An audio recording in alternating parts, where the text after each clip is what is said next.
করেন কেন? যুবক থেকে মনে করবেন না, পয়সা করতে হবে না, একটু ধনী করবেন। মনে করেন আজকে ভূমিকম্প এসেছে, একটু পর পর ভূমিকম্প ঢাকা দিচ্ছে, আর একটু পর পর জোগাড় দিতে হচ্ছে। এটা মনে করে অন্ত করেন, তাহলে তো হজম হয়ে যাচ্ছে।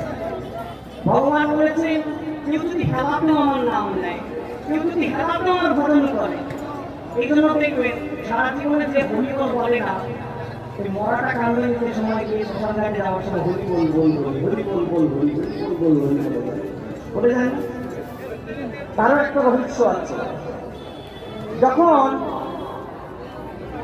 বলির বামন অবধি এসেছে বলি রাজাকে ছলনা করার জন্য, আর বলি রাজার গুরুদেবকে শুক্রাচার্য নিষেধ করেছেন, এই যে বামন রূপে নারায়ণ এসেছে তোর সাথে ছলনা করতে, দান দিবি না, সাবধান।